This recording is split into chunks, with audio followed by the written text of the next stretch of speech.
এমন একটা দেশে বসবাস করি, আসলে ফেরাউনের আমলেও এরকম সময় ছিল কিনা আমার জানা মতে জানা নেই। আসছে আমাদের সামনে পহেলা রমজান মাস, যে মাস সিয়াম সাধনার মাস, যে মাসে পৃথিবীর সবাই নামাজ রোজা ব্যস্ত থাকে, প্রত্যেকটা পণ্যের উপরে ডিসকাউন্ট দিয়ে থাকে। যত পরিমাণ ছাড় আছে এই রমজান মাসে পৃথিবীর সব রাষ্ট্রে দিয়ে থাকে, কিন্তু শুধু ব্যতিক্রম আমাদের বাংলাদেশ। কেন বলতেছি? সামনে রমজান উপলক্ষে কিছু কিছু ব্যবসায়ী তারা 700 কন্টেনার জাহাজ চট্টগ্রাম বন্দরে আটকে রাখছে। কেন? কৃত্রিম সংকট তৈরি কইরা, যাতে করে রমজান মাসে অতি লাভে পণ্য বিক্রি করতে পারে। চিন্তা করে দেখছেন যে পৃথিবী সব সময় রমজান মাসে ছাড় দিয়ে থাকে, আর আমাদের রমজান মাস সামনে উপলক্ষে কিভাবে মানুষের পকেট কাটা যায়, কিভাবে প্রত্যেকটা পণ্যের 1 টাকার দাম 10 টাকা করা যায়, সেই চিন্তা নিয়ে খুব ব্যস্ত। পৃথিবীর সব রাষ্ট্র রমজান মাস উপলক্ষে সর্বোত্তম ডিসকাউন্ট দিয়ে থাকে এই রমজান মাসে। আর আমাদের পৃথিবীর বুকে বাংলাদেশের সর্বোচ্চ পণ্যের দাম হয়ে থাকে আমাদের বাংলাদেশে।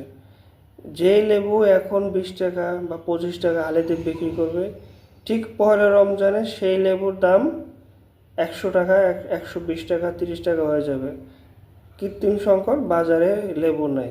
যে বেলের দাম এখন 60 টাকা 70 টাকা পাওয়া যায়, সেই রমজান মাসে বেল 200-250 টাকা হয়ে যাবে। এখন বাজারে কলা আলি হয়তো বা 30 টাকা 40 টাকা, সেই রমজানে সে আলি 60 টাকা 70 টাকা হয়ে যায়। রমজান মাসে সব কৃত্রিম সংকট হয়ে যায়। ফল জাতীয় যত সব পণ্য আছে পাকাইতে হবে, বাংলাদেশ ভালো করে জানে। পৃথিবীর বুকে কেউ না জানলেও আমাদের বাংলাদেশ জানে। আর চিন্তা করে দেখেন, 700 কন্টেনারের ভিতরে কত হাজার কোটি টাকার পণ্য তারা মজুত করে রাখছে, শুধুমাত্র মানুষকে ভোগান্তি এবং কষ্ট দেওয়ার জন্য। এরা কি মরার সময় 3.5 হাত মাটি ছাড়া কিছু পাবে? এদের হাজার হাজার কোটি টাকা থাকতে পারে, কিন্তু ভাই মরার সময় এদের জানা যায় সর্বোচ্চ গেলে 100-200 মানুষ উপস্থিত হয়। কারণ কি জানেন? কারণ তারা মানুষকে এমনভাবে শোষণ করছে, এমনভাবে মানুষের কষ্ট দিছে, যার পরিণতি আল্লাহ তার মৃত্যুর শুরু থেকেই তাদেরকে দেখাইয়া দেয়।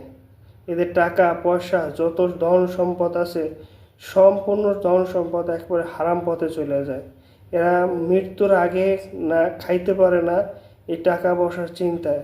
বাংলাদেশের মুসলমান ভাইদের উদ্দেশ্যে বলে, ভাই অন্ততকে রমজান মাসটাকে ইমান আমলটা ঠিক রাখেন, যাতে করে কৃত্রিম সংকট না তৈরি হয়, এবং কি পরিমাণ ডিসকাউন্ট দিয়ে মানুষের দোরগোড়ায় পণ্য পাঠানো যায় সেই ব্যবস্থা করেন। ভাই সবাই বেশি বেশি দোয়া করবেন যে আল্লাহ সামনের দিনগুলো যেন সঠিক নেতৃত্ব বাংলাদেশে আসে, যার হাত ধরে যে বাংলাদেশটাকে চিনাবে, যে বাংলাদেশটাকে সামনের দিকে এগিয়ে নিয়ে যাবে, যে বাংলাদেশটা বহির্বিশ্ব সবার কাছে মাথা উঁচু করে দাঁড় করাবে, যে দেশকে ভালোবাসে, দেশের মানুষকে ভালোবাসবে, ক্ষমতাকে নয় টাকাকে নয়, এমন নেতৃত্ব যেন আল্লাহ বাংলাদেশকে একটা দান করে।